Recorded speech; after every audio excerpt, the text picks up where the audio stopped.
சுபானக மக்களே சொன்னோம்னா எதிர்பார்த்த மாதிரி பிக் பாஸ்க்கான 5வது ப்ரோமோ வந்திருக்கு. கண்டிப்பா நீங்க எல்லாரும் பார்த்துருப்பீங்க. நான் தான் ரொம்ப லேட்டா ரிவ்யூ பண்ணிட்டு இருக்கேன். அதுக்கான காரணம் கண்டிப்பா உங்களுக்கு தெரியும் நினைக்கிறேன். காலையிலே சொல்லிட்டேன், நான் இன்னும் தூங்கவே இல்லை. நேற்று ரொம்ப லேட்டாக தான் வீட்டுக்கே வந்ததுலேருந்து தூங்காம அப்படியே பிக் பாஸை தான் பார்த்து அப்படி போயிட்டு இருக்குது. அதனால உடம்பு வந்து செத்து போச்சு நண்பர்களே, செத்து போச்சு. ஸ்பேர் பார்ட்ஸ் வந்து சரியா யூஸ் ஆக மாட்டேங்குது. அதனால தான் ரொம்ப ரொம்ப லேட்டா எடுத்துட்டு இருக்கேன் வீடியோவை. சத்தியமா முடியல. பட் இன்னைக்கு கண்டிப்பா அதை சரி பண்ணிடுவேன். நாளை காலையிலேருந்து ரொம்ப ஃப்ரெஷ்ஷாக ஸ்டார்ட் பண்ணிடலாம். அதுக்கு முன்னாடி கமெண்ட் செக்ஷனில் நம்ம மக்கள் போட ஆரம்பிச்சாச்சு. ப்ரோ நீ பழைய மாதிரி இல்ல ப்ரோ, ரொம்ப லேட்டா ரிவ்யூ பண்ற, எனக்கு தெரிஞ்சு நீ வந்து ரிலேஷன்ஷிப்ல இருக்க நினைக்கிறேன், இதான் நீ லேட்டா ரிவ்யூ பண்றேன்னு சொல்லிட்டு போட ஆரம்பிச்சிட்டாங்க.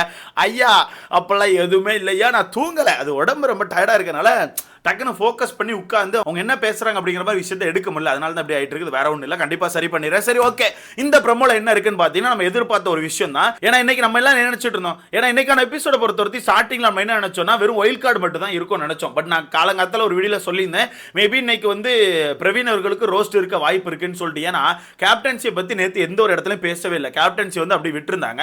அதனால கண்டிப்பா இன்னைக்கு அட்ரஸ் பண்ணுவாங்கன்னு நான் நினைச்சேன். அதே மாதிரி அட்ரஸ் பண்ணியிருக்காங்க. சேதனை வந்து நம்ம கேப்டனை எழுப்பி கேட்குறாங்க. அதான் தலை, இந்த வீட்டோட தலையை எழுப்பி சொல்லுங்க பிரவீன், என்ன உங்க கேப்டன்சி எப்படி இருந்துச்சு, என்ன மாதிரி பண்ணீங்க, இந்த வீட்டை வந்து ஆர்மி கேம்ப் மாதிரி கொண்டு போனீங்களா இல்ல NSS கேம்ப் மாதிரி கொண்டு போனீங்களான்னு சொல்லிட்டு கேட்குறாங்க. இதுக்கு வீட்டில் உள்ள எல்லாரும் லைனா எந்திரிச்சு சொல்லுவாங்கல்ல இந்த கேப்டன்சி எப்படி இருந்துச்சுன்னு. அதுல வினோத் அவர்கள் எந்திரிச்சு ஒரு டயலாக் சொல்றாப்ல. சரி, இவர் ஆர்மி கேம்ப்னு சொன்னோன்னே நான் என்ன நினைச்சேன்னா எங்க வீட்டுக்கு ஒரு 10 துப்பாக்கி அவங்க வீட்டுக்கு ஒரு 10 துப்பாக்கி கொடுத்து மாத்தி மாத்தி சுட வைப்பாரு நினைச்சேன். பார்த்தா அப்படி எதுவுமே பண்ணல சார் அப்படிங்கிறாப்ல. இதுல லாஜிக்கே இல்லை. இருந்தாலும் இவர் சொல்லியிருக்காரு, நம்ம கண்டிப்பா அதை பார்த்து சிரிச்சு தான் ஆகணும். நோ, ஆர்மி கேம்ப்னு சொன்னோன்னே துப்பாக்கி எடுத்து மாத்தி மாத்தி சுடதான் சொல்லுவாங்களா? என்னன்னா காமெடி தான். இந்த காமெடிக்கு சிரிக்க வேற செய்யணும் போல. இதை சேதனை அப்படியே மலிப்பி அப்படியே உருட்டி எடுத்து போயிட்டு, அப்ப நீங்க என்ன சொல்ல வரீங்க, யாரு கையிலையும் துப்பாக்கி கொடுக்கலன்னு சொல்ல வரீங்க அப்படித்தானே? ஆமா சார், துப்பாக்கி கொடுக்கல சார். அப்படியே துப்பாக்கி கொடுத்திருந்தா மட்டும் மாத்தி மாத்தி அந்த சுட்டு தள்ளி இருப்பாங்க. வீட்டுக்குள்ள இருக்க ஒரு கண்டென்ட் உருப்படியா பண்ண முடியல, இதுல துப்பாக்கி கேக்குதான். துப்பாக்கி முதல் இருக்கிற கண்டென்ட் பண்ணுங்க. அடுத்ததுதான் நம்ம தண்ணி பழம் எந்திரிச்சு எப்பவும் போல ஒரு விஷயத்த பண்றாப்ல. சார் இவர் பிரச்சனை ஹேண்டில் பண்ற விஷயம் சரியில்லை சார்.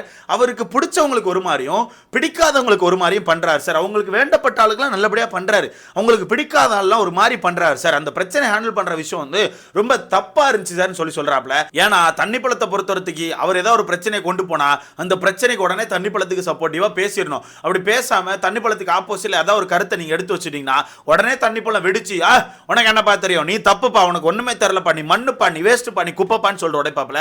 அது இதாங்க பண்ணிட்டு இருக்காப்ல. பட் பிரவீனும் குப்பையா தான் பண்ணிட்டு இருந்தாப்ல. அது வேற கதைன்னு வச்சுக்கோங்களேன். துஷாரை விட ரொம்ப மோசமான ஒரு கேப்டன்சியா நான் பார்த்தேன். இவர் இந்த வீட்டுக்குள்ள கேப்டனா இருந்தாருன்னு எனக்கு தெரியல. ஏன்னா முதல் நாள் மட்டும் ஆர்மி கேம்ப்னு சொல்லிட்டு பயங்கரமா கத்தி பயங்கரமா சண்டையை போட்டு அந்த ஒரு வட்டம்லாம் அமைச்சார், என்ன சேம் சர்க்கிள் அந்த ஒரு விஷயத்தெல்லாம் வச்சாப்ல. அதுக்கப்புறம் என்ன ஆச்சுன்னே தெரியல, இவர் கேப்டனானு தெரியவே தெரியல. ஏதோ வீடு சும்மா போயிட்டு இருந்துச்சு, இவரும் பின்னாடி போயிட்டு இருந்தாரு.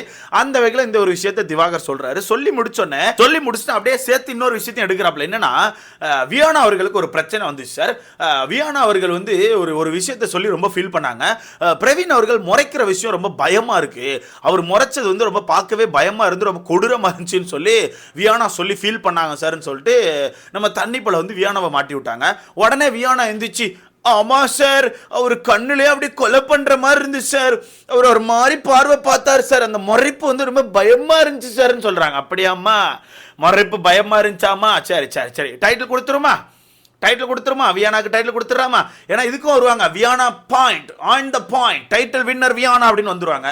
என்ன ஆன் த பாயிண்ட், என்ன அந்த பாயிண்ட்? அப்போ வீட்டுக்குள்ள பாயிண்ட்ஸ் எடுத்து பேசினால டைட்டில் கொடுத்துடலாம்னா எனக்கு தெரிஞ்சு இந்த வீட்டுக்குள்ள இருக்க யாருக்குமே டைட்டில் கொடுக்க முடியாது, வெறும் பிக் பாஸ்க்கு மட்டும் தான் டைட்டில் கொடுக்க முடியும். ஏன்னா வியானாவை பொறுத்தவரைக்கும் வாரத்துக்கு ஒரே ஒரு பாயிண்ட் 2 பாயிண்ட் மட்டும் தான் சொல்லிட்டு சுத்துறாங்க. மற்ற நாட்கள் எங்க இருக்காங்க, எந்த இடத்துல இருக்காங்கன்னு யாருக்கும் தெரியாது. உடனே டைட்டில் வின்னர் வந்துருது. இந்த இடத்துல நான் பிரவீன் ராஜ் அவர்களை பத்தி ஒன்று சொல்லி ஆகணும் ப்ரோ. பிரவீன் ராஜ் ஏன் அப்படி ஒரு ஃபேஸ் ரியாக்ஷனோட சுத்துறாருன்னா, அவர் ஒரு சீரியல் ஆர்டிஸ்ட், ஓகேவா? அது மட்டும் இல்லாமல் அவர் பண்ண நிறைய சீரியலில் அவர் வந்து ஒரு வில்லன் கேரக்டர் தான் பண்ணியிருக்காரு போல. வில்லன் கேரக்டர் பண்ணனால இவரை பொறுத்தவரைக்கும் உங்களுக்கே தெரியும், அவர் ஒரு கேரக்டர் பண்ண அந்த கேரக்டர்லேயே வாழ்ந்துடுறாரு. அந்த கேரக்டரில் போயிட்டு தன்னைத்தானே ஒரு மாதிரி அந்த விஷயமா மாற்றிடுறாரு, ஓகேவா? அந்த வகையில் நிறைய வில்லன் கேரக்டர் பண்ணிக்கிறனால அவர் வந்து அந்த இதிலே வாழ்ந்துருக்காரு. ஸோ அதனால அவர் ஃபேஸ் ரியாக்ஷன் எப்பவுமே அந்த மாதிரியே வச்சிருக்காரு. ஒரு மாதிரி ரகடா பேசுகிற விஷயத்துல இருந்து பார்க்குற விஷயத்துல எல்லாமே அந்த மாதிரி கண்ணில் இருந்து எல்லா ரியாக்ஷன்ஸும் அப்படியே இருக்கு, ஓகேவா? இதை தண்ணி பழத்துக்கு சொல்லி புரிய வைக்க முடியாதுன்னு வச்சுக்கோங்களேன். ஏன்னா தண்ணி பழத்துட்டு போய் சொன்னா, ஏமா நான் அதோட நல்ல ரியாக்ஷன் கொடுப்பேம்மா, என் ரியாக்ஷன் பாக்குறியாமா, அன்பு, அடைக்கலம், காதல், காமம் அப்படின்ற மாதிரி எனக்கு ரியாக்ஷன் கொடுப்பாரு. அவர்கிட்ட போய் நம்ம எதுவும் சொல்ல முடியாது. பட் அதுதான் உண்மை. அவர் ஒரு சீரியல் ஆர்டிஸ்ட், அவர் பண்ண முக்காவாசி சீரியல் அவர் வந்து வில்லன் கேரக்டர் பண்ணியிருக்காரு. அதனால அவருக்கான அந்த மேனரிசம் எல்லாமே அந்த மாதிரி சேஞ்ச் ஆயிருக்கு, வேற ஒண்ணுமே இல்லை. சிம்பிளா நான் ஒரு விஷயம் சொல்றேன், உங்களுக்கே புரியும். இப்போ நிறைய சீரியல்ல சின்ன சின்ன படங்கள்ல ஹீரோ ரோல் பண்ண ஆரம்பிச்சவங்க அவங்களுக்கான மேனரிசம் பார்த்தீங்கன்னா அப்படியே மாற ஆரம்பிக்கும். என்னதான் இதுக்கு முன்னாடி கிரிஞ்சு பண்ணிட்டு இருந்தாலும் அந்த அந்த ஹீரோவா நடிக்க ஆரம்பிச்சிட்டாங்கன்னா அந்த இதுலேயே அவங்க செட் பண்ண ஆரம்பிச்சிருவாங்க. அவங்க வந்து அவங்களுக்கான மேனரிசம் எல்லாமே அந்த மாதிரி ஒரு மாதிரி செட் ஆயிரும். ஓகேவா?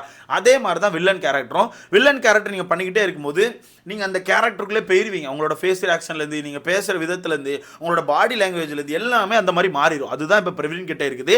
அது தப்பா ரைட்டான்னு கேட்டிங்கன்னா என்னை பொறுத்த வரைக்கும் காட்டுறக்கு ஒரு இடம் இருக்குது. என்னதான் அந்த மேனரிசம் சேஞ்ச் ஆனாலும் கொஞ்சம் ஒரு சில இடங்களில் அதை கவனிச்சு தான் யூஸ் பண்ணணும். பட் அவர் எப்போவுமே அந்த மாதிரி தான் இருக்காரு. யாராவது ஒருத்தர் எதாவது கேட்டால் டப்புன்னு ஒரு மாதிரி முறைச்சு பார்க்கறது. 2-3 இடத்துல விஜய் பார்வதிட்டே முறைச்சிருப்பாங்க, நீங்கள் நல்லா கவனிச்சிருப்பீங்க. விஜய் பார்வதி இந்த வீட்டுக்குள்ளே கத்திட்டு இருக்காங்க அப்படிங்கும்போது ஒரு மாதிரி விஜய் பார்வதி இப்படி பார்த்துட்டே நிற்பார்.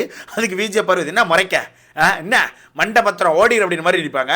பட் வியானா மட்டும் அதை ஓவராக ரியாக்ட் பண்ணிட்டு எங்கிட்ட அப்படி நீங்கள் மறைச்சிருக்க கூடாது அப்படின்ட்டு வந்துடுவாங்க. ஒன்று அந்த கிரிஞ்சை தூக்கிட்டு வந்துடுறது. அப்பா ஆமாம்மா டைட்டில் வினர், ஏன்னா இப்போவே கமெண்ட்டில் போட்டிருப்பாங்க டைட்டில் வினர் வியானா தான் டைட்டில் வினர் காய்ஸ். வியானா தான் டைட்டில் வினர். ஓகேவா? வியானா தான் டைட்டில் வினர். அதில் என்ன சொல்கிறீங்க? கண்ணால் கொலை பண்ணுற மாதிரி இருந்துச்சா? அந்த கண் பார்வையை உங்களை கொலை பண்ணுற மாதிரி இருந்துச்சா? இவ்வளோ ரியாக்ஷன் வேண்டாம். கண்ணால் அப்படி கொலை பண்ணுற மாதிரி இருந்துச்சா? நீ ரியாக்ஷனாலே நான் பல பேரை கொலை பண்ண மாதிரி இருக்கு. பார்த்து ரியாக்ஷன் கொடுங்க, சரியா? ரொம்ப ஓவர் ரியாக்டாக போயிட்டு இருக்குது. கிரிஞ்சு அள்ளி தட்டின மாதிரி இருக்கு, கொஞ்சம் பார்த்து கொடுங்க. கிரிஞ்சில் யாரையும் கொண்டுறாங்க. நான் கொஞ்சம் எனக்கு அப்படி தான் ஃபீல் ஆகுது, கிரிஞ்சிலே கொண்டுருவாங்க போல. ஸோ மொத்தத்தில் இன்னைக்கு பிரவீன் அவர்களுக்கு ரோஸ்ட் இருக்குது, அது நமக்கு தெரிஞ்சு போச்சு. அவருக்கு ரோஸ்ட் வேணும், கண்டிப்பாக அவருக்கு ரோஸ்ட் வேணும். ஏன்னா கையில் தலை பதவி எடுத்துட்டு நான் பயங்கரமாக பண்ணுவேன் அப்படி பண்ணுவேன்னு சொல்லிட்டு தளரும் முன்னாடி முட்டி போட்டு வணங்கி எடுத்துகிட்டு போனவர் அங்கே ஆர்மி கேம்ப் மாதிரி நடத்துறேன்னு சொல்லிட்டு அரமண்டல் மாதிரி சுற்றிட்டு இருந்தாப்புல. மொத்தத்தில் முடிச்சு விட்டாப்புல, வீட்டை மொத்தமாக முடிச்சு விட்டாப்புல. அது வேற கதைன்னு வச்சுக்கோங்களேன். ஒரு சில இடங்களில் மட்டும் ஓகேவா இருந்து பல இடங்களில் பார்ஷாலிட்டி பார்த்தாப்புல. முக்கியமாக எஃப்ஜே வீட்டுக்குள்ள பல நேரம் தூங்கினாப்புல, ஒரு பனிஷ்மெண்ட் இல்லை. பல பேர் மைக் இல்லாமல் சுற்றிட்டு இருந்தாங்க, பல பேர் மைக்கை போட்டு தப்பாக போட்டுருந்தாங்க. அந்த விஷயத்தை பல நேரங்களில் பிக் பாஸ் மேலே இருந்து அனௌன்ஸ் பண்ணியிருந்தாரு. எந்த ஒரு விஷயத்துக்கும் பனிஷ்மெண்ட் இல்லை, அதை அட்ரஸ் பண்ணல, அதை எடுத்து எதுவும் பேசல, எந்த ஒரு விஷயம் பண்ணல. இது லாஸ்ட் சீசன் நினைக்கிறேன், இது நான் கரெக்டாக தான் சொல்கிறேன் நினைக்கிறேன். லாஸ்ட் சீசனில் ஏதோ ஒரு கேப்டன் இந்த விஷயத்தை கொண்டு வந்தாங்க. எனக்கு எல்லாம் மறந்து போச்சு நண்பர்களே. இன்னைக்கு வர நான் இருக்கிற டயர்டில் என் பிரெயினே ஒர்க் ஆக மாட்டேங்குது. ஒரு விஷயத்தை பண்ணியிருந்தாங்க. இப்போ மைக் அனௌன்ஸ்மெண்ட் வருதுன்னா பக்கத்தில் இருக்கவங்களும் சேர்த்து பனிஷ்மெண்ட் பண்ணணும், பக்கத்தில் இருக்கவங்க பனிஷ்மெண்ட் பண்ணணும்னு நினைக்கிறேன். அந்த மாதிரி ஒரு விஷயத்தை கொண்டு வந்திருந்தாங்க. அதனால என்ன ஆச்சுன்னா, யாரா பக்கம் 2 பேர் உட்காந்து பேசிட்டு இருக்கும்போது ஆப்போசிட்ல இருக்கும் மைக் கரெக்டாக போட்டிருக்கானு சொல்லிட்டு ஆப்போசிட்ல இருக்கும் பார்த்துட்டே இருப்பான். அதனால 2 பேர் உட்காந்து பேசும்போது 2 பேர் அவங்களுக்கான மைக்கை கவனிச்சுப்பாங்க. ஸோ அந்த விஷயம் கரெக்டாக யூஸ் ஆச்சு. ஸோ தெரியாமல் யாரோ ஒருத்தர் மைக்கை தப்பாக போட்டிருந்தாங்க, டக்குன்னு பக்கத்தில் ஒன்று பனிஷ்மெண்ட் ஆகும். அதனாலே கூட்டமாக உட்காந்து பேச யோசித்தாங்க. கூட்டமாக உட்காந்து பேசினா மைக்கை பார்த்து பேசணும்னு சொல்லிட்டு யோசித்தாங்க. அந்த விஷயங்கள் நல்லா இருந்துச்சு. அதை யார் கொண்டு வந்தா? லாஸ்ட் சீசன் தானான்னு சொல்லிட்டு எனக்கு மறக்காம கமெண்ட்ல போடுங்க. பிரெயின் கொஞ்சம் ஒர்க் ஆக மாட்டேங்குது கைஸ்.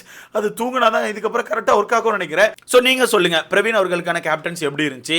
இந்த வாரம் பிரவீன் அவர்களுக்கான கேப்டன்சிக்கு உங்களுக்கான மதிப்பெண்கள் எவ்வளவு கொடுப்பீங்க? 10க்கு இத்தனை மதிப்பெண்கள் கொடுப்பீங்கன்னா 10க்கு இத்தனை மதிப்பெண்கள் கொடுப்பீங்க அப்படின்னா இத்தனை மதிப்பெண்கள் அப்படிங்கிறத மறக்காம கமெண்ட்ல போடுங்க.